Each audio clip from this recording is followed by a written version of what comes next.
প্রকাশ পেল রকস্টারের animated teaser. Tollywood king Shakib খানের হাত ধরে ঢাকাই সিনেমায় বইছে পরিবর্তনের হাওয়া। কখনো রাজকুমার, কখনো তুফান, আর এবার তিনি ধরা দিলেন একদমই ভিন্ন রূপে।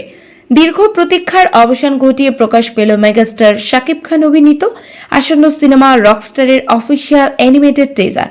শনিবার 2রা মে নিজের ভেরিফাইড ফেসবুক পেজে টিজারটি শেয়ার করে ভক্তদের চমকে দেন শাকিব নিজেই। টিজারটি প্রকাশ্যে আসার পর থেকে নেট দুনিয়ায় শুরু হয়েছে ব্যাপক শোরগোল।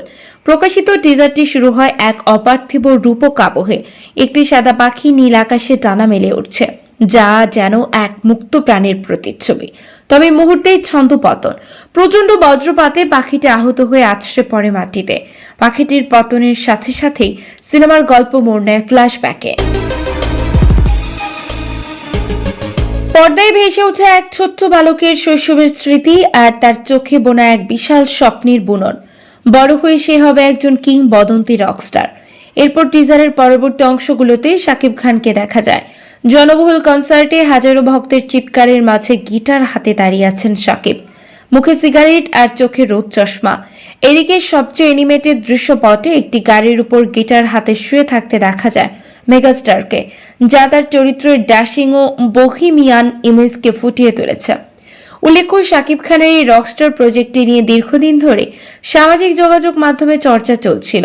আজমান রুশুর পরিচালনায় নির্মিতব্য এই সিনেমায় শাকিবের বিপরীতে অভিনয় করেছেন তানজিনা জামান মিথিলা, সাবিলা নূর সহ আরও অনেকে।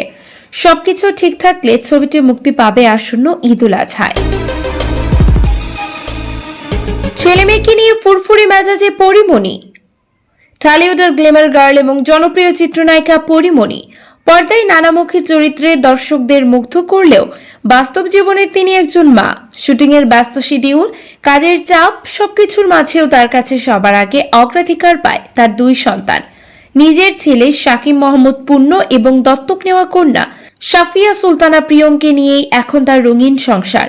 অভিনেতা শরীফুল রাজের সঙ্গে বিচ্ছেদের পর 2 সন্তান নিয়ে সময় কাটছে পরীর। কোনো অভিযোগ বা আফসোস নয়, বরং মাতৃত্বের এই দায়িত্ব তিনি দারুণ উপভোগ করছেন। পরিমণি অভিনয়ের পাশাপাশি সামাজিক যোগাযোগ মাধ্যমেও বেশ সক্রিয়। নিজের দৈনন্দিন জীবনের নানা মুহূর্ত ভক্তদের সঙ্গে শেয়ার করতে ভালোবাসেন। কন্ট্রাক্ট ম্যারেজ নিয়ে বিতর্ক, আপত্তি জানালেন ওমর সানি মৌসুমী। বাংলাদেশে স্বামী রেখে বিদেশে গিয়ে এক নারীর দ্বিতীয় বিয়ে এবং সেই সিদ্ধান্তকে ঘিরে জটিলতার গল্প নিয়ে প্রেক্ষাগৃহে মুক্তি পেতে যাচ্ছে চিত্রনায়িকা মৌসুমী অভিনীত কন্ট্রাক্ট ম্যারেজ। সিনেমাটি পরিচালনা করেছেন হাসান জাহাঙ্গীর। তবে মুক্তির আগেই সিনেমাটি ঘিরে শুরু হয়েছে বিতর্ক। এ বিষয়ে তীব্র আপত্তি জানিয়েছেন মৌসুমী ও তার স্বামী চিত্রনায়ক ওমর সানি।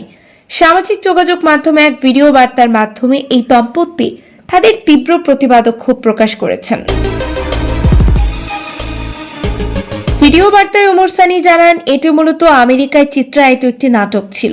পরবর্তীতে সেটিকে টেলিফিল্মে রূপান্তরের কথা বলা হয়েছিল, কিন্তু বর্তমানে সেটিকে পূর্ণদৈর্ঘ্য চলচ্চিত্র হিসেবে সেন্সর বোর্ড থেকে ছাড়পত্র নেওয়ার বিস্ময় প্রকাশ করেছেন তিনি। সানি বলেন, মৌসুমের কোনো লিখিত চুক্তি বা সম্মতি ছাড়া এটা কিভাবে সিনেমা হতে পারে। আমি এর তীব্র প্রতিবাদ জানাচ্ছি। একজন পেশাদার শিল্পীর কাজ নিয়ে এমন খামখেয়ালি মেনে নেওয়া যায় না। আমি এটি সিনেমা হিসেবে মুক্তি বন্ধের জোর দাবি জানাচ্ছি। ভিডিও বার্তায় চিত্রনায়িকা মৌসুমীর একটি ভয়েস রেকর্ডও সংযুক্ত করা হয়। নিজের অবস্থান পরিষ্কার করে মৌসুমী জানান, এটি মাত্র 1 ঘন্টার একটি নাটকের গল্প ছিল। নির্মাতার বিশেষ অনুরোধে তিনি বাড়তি সময় দিয়ে কাজটি শুটিং শেষ করেছিলেন এবং এটি টেলিফিল্ম হিসেবে প্রচারে তার মৌখিক সম্মতি ছিল। মৌসুমী আরও গুরুতর অভিযোগ তুলে বলেন, সিনেমা হিসেবে মুক্তি দেওয়ার জন্য তার কোনো ডাবিং বা প্রয়োজনীয় কারিগরি কাজ সম্পন্ন করা হয়নি। এমনকি সিনেমার জন্য একজন শিল্পী যে পারিশ্রমিক প্রাপ্য তাও তাকে পরিশোধ করা হয়নি। একটি নাটককে টেনে হিচড়ে সিনেমা বানানোর এই প্রচেষ্টাকে ইন্ডাস্ট্রির জন্য অশুভ সংকেত বলে মনে করছেন এই তারকা দম্পতি।